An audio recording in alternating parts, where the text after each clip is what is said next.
वो लगाए तो अल्लाह के पास होगा ना।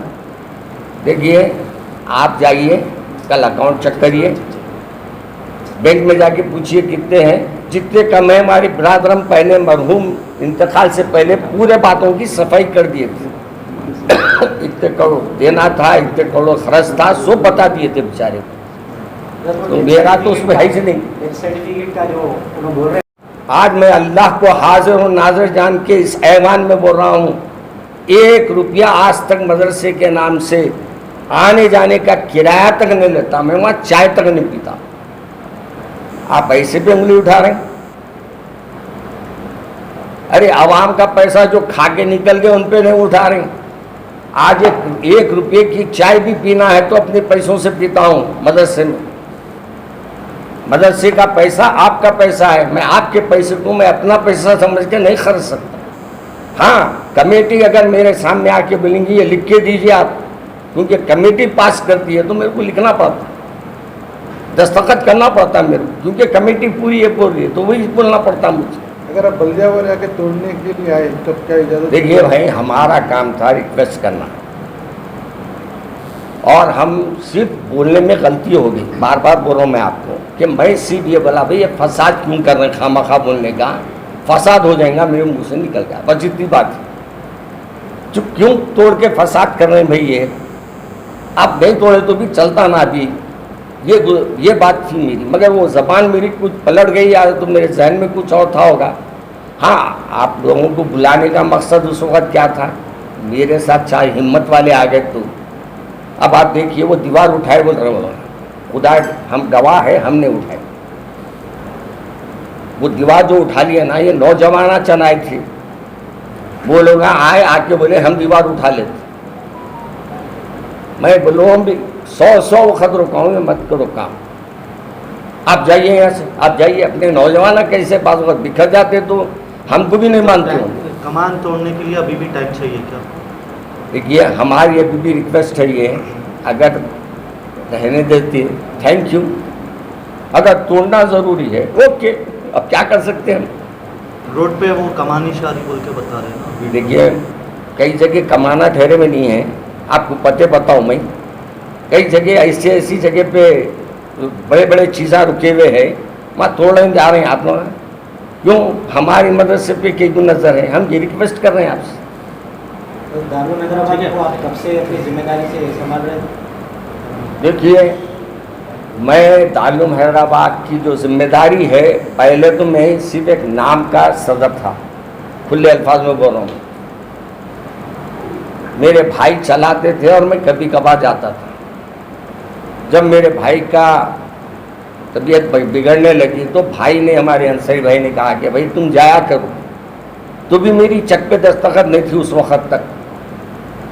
इनकार करने के लिए कोई कहा है आपको कि न्याय पैसे, ये हुकूमत, ये लोगों की एक साजिश है कि खामखा के वो ला के एक लेटर बता रहे हैं। हकीकत ये है कि ये जो बात है, आज से 2 साल पहले जब मेरे बिरादरम, मेरे बहन भाई मौलाना रहीमुद्दीन अंसारी बाहयात थे, उनके ज़माने में वो पैसे आए और उनके ज़माने में उन्होंने भी प्रेस कॉन्फ्रेंस किए थे। उन पे भी जब इल्ज़ामात आए वो भी अपनी बात की सफाई पेश किए थे। और आज भी अगर किसी के ऊपर जहन में ये है कि जाफर मियाँ के अकाउंट में आए हैं या जाफर मियाँ की दस्तखत से पैसे निकलते हैं तो गलत है। आज भी वहाँ कमेटी है, कमेटी जब फैसला कोई करती है तो उसी के फैसले पर वहाँ से कोई अमाउंट निकाला जाता है, और जब चाहे आप जाके बैंक में भी देख सकते हैं और अकाउंट सेक्शन में जाके उसकी तहकीक भी कर सकते हैं। और तीसरी बात यह है कि किसी पे कमेंट्स करने से पहले उनकी खिदमत को भी देखना। मेरे वालिद माजिद रहमतुल्लाह अलैह के ऊपर लोगों ने बहुत तंज किया, पहले डरना अल्लाह से कि मौत आपको भी आने वाली है, ख़बर में जाके क्या जवाब देंगे अगर गलत इल्ज़ाम किसी पे लगाए तो आप। और गलत इल्ज़ाम लगाने के बाद हम लोग उस पर कमेंट पास कर रहे हैं, और कमेंट पास करना, मोबाइलों पे रिकॉर्डिंग करना, ये अखलाकी जुर्म है। और हाँ आपके पास रिकॉर्डिंग हो भी रही है तो आपको पेश करने का हक नहीं है किसी के सामने।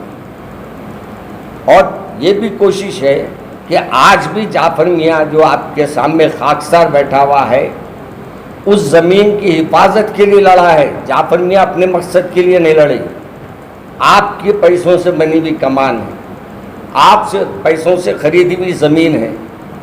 सिर्फ मैं वहाँ निगरानकार हूँ, कोई मैं वहाँ का ये नहीं बोला मैं ओनर हूँ, मैं वहाँ का खिदमत गुजार हूँ।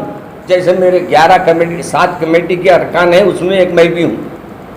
और मेरा काम यह है कि आप लोगों की अमानत को जिस अंदाज से खर्चना चाहिए उसको समझ के सोच समझ के खर्चे।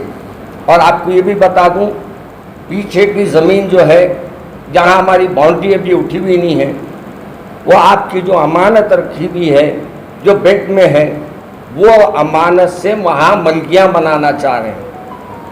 और वो बैंक से लेके यानी पैसे जो हमारे बैंक में हम रखे हैं वही पैसों से हम मलकियाँ बनाएंगे। कि जिस वक्त वो कमान को गिराने के लिए लोग आए,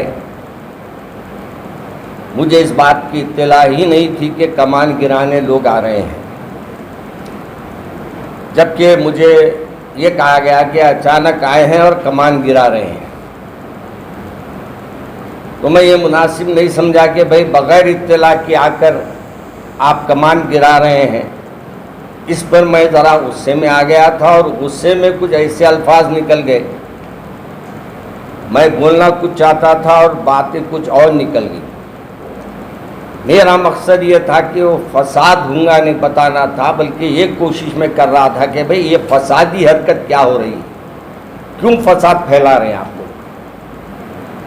तो पहली गलतफहमी हमारे को ये हो गई कि लोगों को वरगला रहे, वरगलाने की ज़रूरत नहीं, आपका मदरसा है और आप इस मदरसे के पूरे जितने मुसलमान हैं वो उनके पैसों से ज़मीन खरीदी गई है, उन्हीं के मदरसे को बनाने के लिए, उन्हीं के मदरसे की हिफाजत के लिए मैं खड़ा था।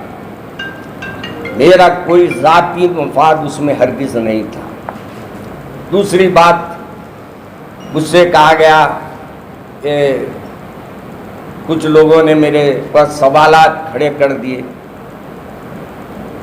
मुझे अजीब बात महसूस होती है, किसी ने अच्छा कहा था, दोनों पा गए शोहरत आजकल ज़माने में, हम उन्हें बनाने में वो हमें मिटाने में। आज हमारे साथ यही हाल हुआ है। और वो बात कमान की अलग हो गई। अगर वो हुकूमत हमको वाकई कहती है कि गिराना है और वो गिराने का उन्होंने एग्रीमेंट कर लिया है तो मुझे इल्म में रहता और पहले से मुझे कोई नोटिस के बारे में बता देता तो यकीनन मैं उनको गिराने का परमिशन दे देता। मुझे उसका इल्म नहीं था। बाद में मुझे ये कहा गया कि भाई हमको लास्ट में बात में जब गुफ्तगू हुई तो जब बताया गया कि ये वक्त हम लिए हैं उनसे। और तीसरी बात यह है कि मदरसे के 1 करोड़ यानी 11 करोड़ 45 लाख आए हैं। हैदराबाद की बिरयानी तो वर्ल्ड फेमस है, लेकिन दिलबार मसाले से बनी हर डिश बिरयानी से कम नहीं। नॉनवेज हो या वेज, हर डिश बनेगी अब मजेदार दिलभर मसाले के साथ। अब रोज बनेगा हैदराबादी जायकेदार खाना आपके घर भी दिलभर स्टाइल में। दिलभर मसाले, असली मसाले, हकीकी जायका।